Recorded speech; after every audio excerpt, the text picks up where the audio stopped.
세계 곳곳의 기후위기 소식을 살펴보는 시간입니다.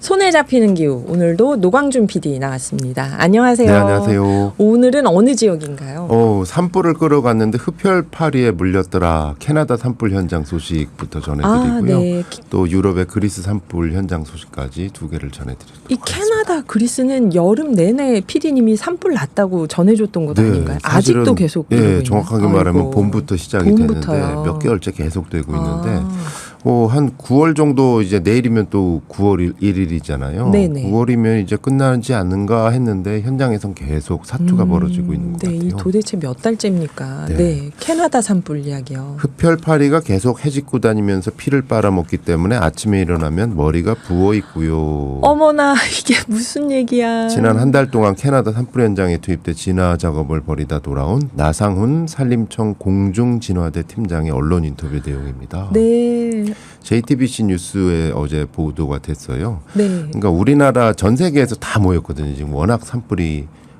심각하게 벌어지다 보니까. 네. 그래서 우리나라 소방청에서도 이 27년 만에 처음으로 해외 파견을 갔습니다. 산림청. 지원을 나갔군요. 예, 공중진화대 대원들이 산불 현장을 갔다 온 인터뷰 기사가 나왔는데 네. 말씀만 들어도 참 참혹합니다. 그러게요.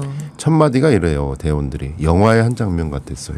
믿을 수가 없는 일이네요. 워낙 넓은 지역에서 다양한 산불이 진행되니까 네. 마음이 복잡했다고 대원들이 말을 하는데요.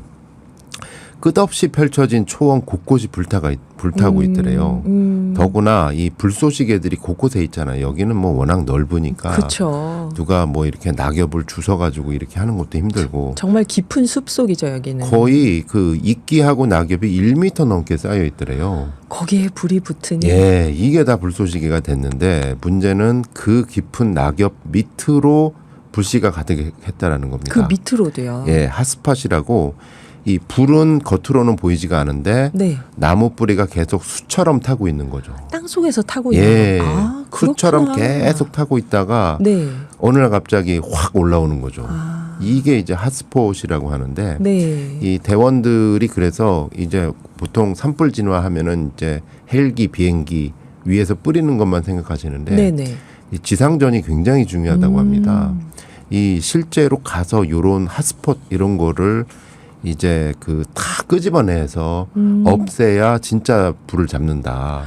이게 보통 위험한 일이 아니네요, 진짜. 예, 그래서 이 지상전에 우리 대원들이 투입이 됐는데 네. 숨은 복병들이 바로 블랙플라이라고 하는 흡혈파리들이었다 그래요. 파리가 모기처럼 피를 빨아먹는 거. 예, 근데 아이고. 이제 모기보다 더 작은 거죠. 파리, 그러니까 검은 파리인데 네. 그래서 제가 찾아봤습니다. 네. 이 캐나다 백과사전을 찾아봤거든요. 블랙플라이가 뭔지. 예, 블랙플라이가 뭔지 찾아봤더니 하천에서 번식하며 캐나다 전역에서 발견된다. 특히 북부 온대 지역 및 북극 근처 지역에서 흔하다. 암컷은 알을 낳기 위해서 피를 빨아먹어야 한다. 캐나다에서는 북부 숲이 우거진 지역과 큰 강 그리고 호수 배출구 근처에 특히 풍부하다. 모기와 달리 주로 낮에 활동한다. 아유, 그럼 일하면서 계속 물리는 건가요, 이게? 네, 아이고. 그러니까 밤에는 모기가 찾아오고 낮에는 흡혈파리가. 낮에는 흡혈파리가 찾아오고 실제로 이게 제가 예전에 이제 다른 취재를 하다가 시베리아 지역에서 네. 이 탐사 활동을 했던 연구자한테 이 블랙플라이 얘기를 들은 적이 있었거든요. 네네. 시베리아 하면 추운 지역이잖아요. 네. 근데 여름에는 모기가 막 들끓고 모기가 들어가는 시점 9월 초가 오면 블랙플라이가 막 창궐하는데 네. 얘들이 모기보다 훨씬 작아서 모기는 그래도 긴 팔을 입고 있으면 못 뚫기는 들어오죠. 뚫어도 안으로 들어오지 못하잖아요. 맞아요. 얘들은 들어온다는 거예요. 몸 속으로. 예. 그래서 더구나 한 번 물리면 엄청 부풀어 오른다. 두 번, 세 번 물리면 좀 괜찮다. 적응이 되는 건가요, 몸이? 아이고 참. 그래서 그런 어려움들 속에서 네. 이 대원들이 하루 12시간 진화 작업을 벌였대요. 한 달 동안. 그리고 텐트가 이제 2평 텐트에서 네. 30일을 지냈다. 그늘이 없어가지고 차 밑에 들어가서 이제 쉬고 이제 식사도 길에서 드셨다라고 그래요. 하는데 숲에서 이렇게 큰 불이 났으니 그늘이 어디 있겠어요. 네, 물론 뭐 현지 주민들로부터 뜨거운 감사 인사를 받았지만 이 정말 기후위기의 심각성에 대해서 누구보다 절감했다면서 네. 이런 말을 합니다. 27년 전에 제가 입사했을 때만 해도 산불에 어느 정도 일정한 패턴이 있었다. 날 때 나고 안 날 때 나고. 네네. 근데 지금 우리나라도 그렇고 전 세계가 패턴이 없이 몸살을 앓고 있는 것 같아. 아, 이게 기후위기 때문이다. 네.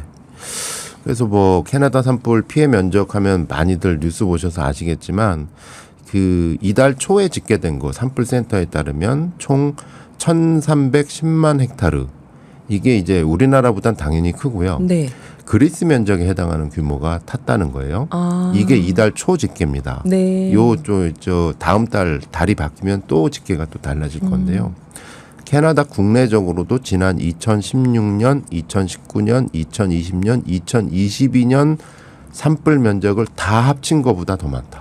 그렇겠죠. 이게 역대급이니 지금. 네. 캐나다는 이렇습니다. 그러면 그리스 산불은 또 어떤가요? 그러니까 이게 캐나다 산불 하면 그리스 면적이 나오는데 네. 그리스 산불은 과연 어쩌고 있는지. 어떻게 되는지 이 유럽의 독립언론 가디언이 지난 29일 보도에 따르면 그리스 산불이 지금 유럽연합 사상 최대 규모로 기록이 된다 그럽니다. EU 유럽연합 사상 최대요. 예. 아이고. 그러니까 그 유럽 산불 정보 시스템이 데이터를 기록을 2000년부터 했다 그래요. 밀리니엄부터. 네. 이 이후에 EU에서 가장 큰 산불이 이거다. 지금 이걸 해결하기 위해서 유럽연합 소속 소방대원의 거의 절반을 동원하고 있다. 네. 이렇게 보도를 하고 있습니다. 이번 화재로 뉴욕시보다 더 넓은 면적, 여기는 좀 단위가 달라가지고 단순 비교는 좀 네. 힘듭니다만 810제곱킬로미터 이상이 불탄 것으로 알려지고 있습니다. 캐나다에서는 그리스보다 넓은 면적, 그리스에서는 뉴욕시보다 뉴욕보다. 넓은 면적이 예. 지금 타고 있네요. 유럽연합은 407명의 소방관 그리고 네. EU 함대 소속 비행기 11대와 헬리콥터 1대를 파견했다 그래요. 그럼에도 여전히 통제 불가능 지역이 보고가 되고 있습니다. 이게 큰일이네요. 네. 하면은 뭐 해결이 돼야 되는데. 그 그리스 소방 당국은 이제 맹금류의 중요 보호구역인 북동부 지역의 다디아 국립공원에서 발생한 화재가 네. 아직 통제 불능 상태다라고 밝히고 있습니다. 여기도 사람들이 그러면 네. 사망했나요? 북동부 지역 같은 경우는 이제 8월 19일부터 시작이 됐는데 네. 20명이 사망을 했고 이 가운데 18명이 이주민들이었다. 아이고, 이웃 이 터키에서 국경 지냈다. 넘어간 분들이 여기서 예. 또 이렇게 피해를 입었군요. 그러니까 이 유럽 전체 피해로 이제 확산되다 보니까 네. EU에서는 이 유럽연합 회원국들한테 이제 소방관 좀 보내달라. 그러면서 또 항공기 추가 증발해서 네. 추가로 요청을 하고 있는 상황입니다. 달력이 9월을 앞두고 있는데 그렇죠. 내일이면 9월 1일인데. 예, 그리스 산불 현장에서는 갈수록 심각해지고 있다라는 말이 이거 나오고 큰일이네요. 있습니다. 이런 가운데 이제 그리스가 관광대국이잖아요. 그렇죠. 관광을 또 많이 가죠. 어느 정도냐 하면은 이제 국내 총생산 GDP의 25%가 관광업인데 네. 그러다 보니까 이달 초에는 그리스 총리가 이제 TV에 나와가지고 이런 말을 하기도 했었어요. 산불로 휴가를 망친 관광객에게 무료 휴가 일주일을 드리겠습니다. 이 정도로 예. 가서 진짜 산불 겪은 분들은 깜짝 놀랐겠어요. 네, 특히 이제 그 그리스 총리가 꼭 집어서 얘기한 곳이 로도스 섬인데요. 네, 네. 이 로도스 섬 하면 또 세계적인 휴양지잖아요. 맞아요. 특히 유럽에서는 유적지도. 이 날씨가 좀 이렇게 좀 우울한 네. 이 영국하고 독일 분들이 중북부 유럽 사람들이 예, 이제 가장 선호하는 휴양지가 로도스 섬인데 네. 이 로도스 섬에 지난 여름에 큰 불이 났잖아요. 그래서 대피령이 내려지고 놀란 관광객들이 막 그 여행 가방 들고 막 도망 맞아요. 나오고. 손잡기에서 전해주셨었죠. 네, 이거. 그래서 그리스 총리가 이분들을 겨냥을 해서 정부가 지방 당국과 협력해서 내년 봄 또는 가을에 로도스 섬에서 일주일간 무료 휴가를 제공하겠습니다. 뭐 이렇게 영국 ITV와의 인터뷰에서 밝혔었거든요. 근데 지금 무료 휴가가 문제가 아닌 것 같아요. 이렇게 네, 되면. 지난 2일에 이렇게 홍보 전략을 막 네. 수립했는데 산불이 그리스 전역에서 더 타고 있으니까 이 뉴스를 보면서 누가 아무리 무료라도 어떻게 그렇죠. 이 사람들이 피해 입는데 또 구경 갈 일도 아니고 네. 이런 일이 이런 있구나. 상황이 되고 있습니다. 네. 어쨌든 좀 이제 산불이 우리나라처럼 날 때 나고 안 날 때 안 나는 이게 아니라 우리나라도 이제 산불이 패턴이 이제 바뀌고 있나요? 연중으로 갔고 사실은 보도가 잘 안 되긴 하지만 겨울철에도 산불이 굉장히 많이 나고 아, 있습니다. 네.